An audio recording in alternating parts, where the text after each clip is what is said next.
Bachelor பசங்களுக்கு அதிகமாக 4-5 குழம்பு தான் தெரியும். அதில் முட்டை கிரேவியும் ஒன்று. வாங்க செய்வது எப்படின்னு பார்க்கலாம்.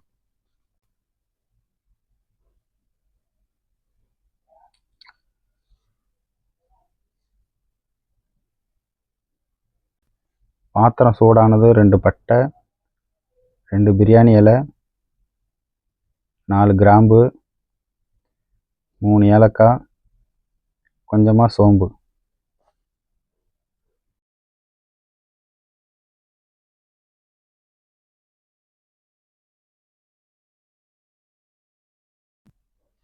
சின்னதாக வெட்டின 2 வெங்காயம் சேர்த்து வதக்கிக்கிங்க.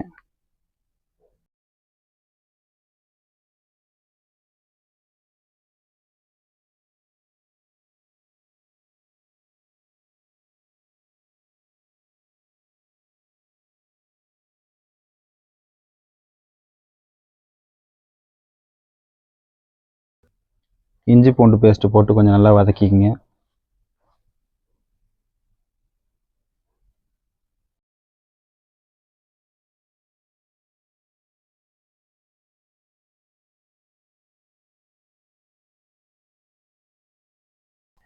தக்காளியை கொஞ்சம் அரைச்சி சேர்த்துக்குங்க. ஏன்னா குழம்பு கொஞ்சம் ருசியாகவும் இருக்கும், கொஞ்சம் கெட்டியாகவும் இருக்கும் பார்க்குறதுக்கு.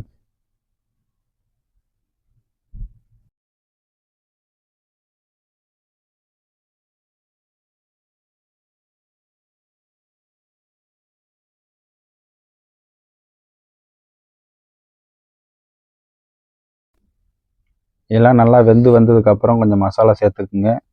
நான் மேலே கொடுத்துருக்கேன் அந்த மசாலா சேர்த்துக்குங்க.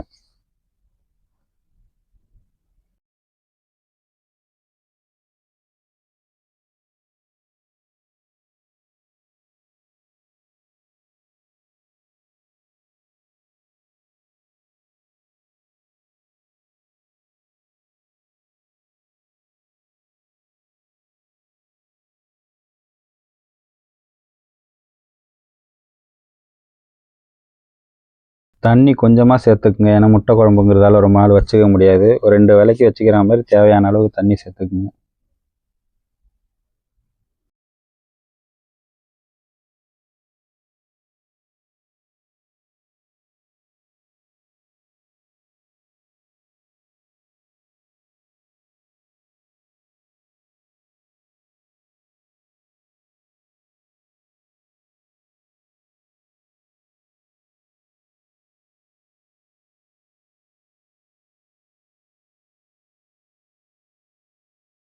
இது ஒரு 5 நிமிஷம் கொதிக்கட்டும். அதுக்குள்ளே நம்ம முட்டையை ரெடி பண்ணிக்கலாம்.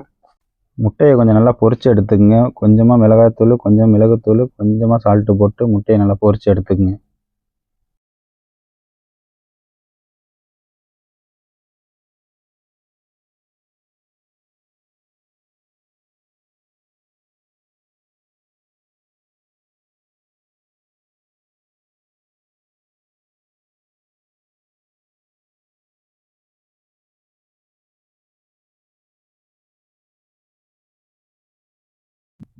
நல்லா கொதித்து வந்துருச்சு கிரேவி. அதில் நம்ம பொரித்த முட்டையை சேர்த்துக்கலாம். என்ன தான் பொரித்த முட்டையை சேர்த்தாலும் கொஞ்சம் உடச்ச முட்டையை சேர்த்தா தான் அதோட வாடை நமக்கு தெரியும். வாசனையாகவும் இருக்கும், சாப்பிட்றதுக்கும் நல்லாயிருக்கும். ஒரு 3-4 முட்டையை உடச்சி ஊற்றிக்கிங்க.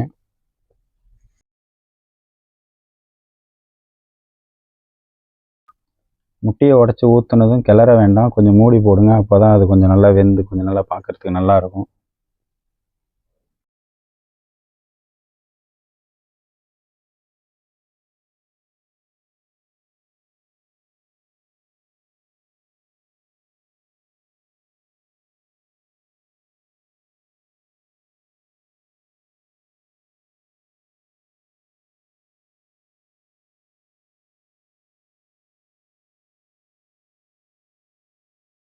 காரசாரமான பேச்சுலர் ஸ்டைல் முட்டை கிரேவி ரெடி. நீங்களே ட்ரை பண்ணி பாருங்கள். வேறு ஒரு பேச்சுலர் ஸ்டைல் சமையலில் மீண்டும் பார்க்கலாம். சப்போர்ட் பண்ணுங்கள், சப்ஸ்கிரைப் பண்ணுங்கள். தேங்க்யூ.